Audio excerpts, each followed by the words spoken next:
وقال الذين كفروا لولا نزل عليه القرآن جملة واحدة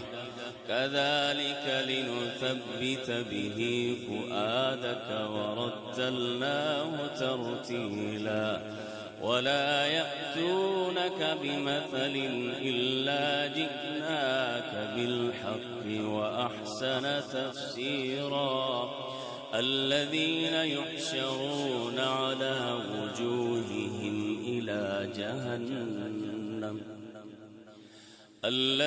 يحشرون على وجوههم إلى جهنم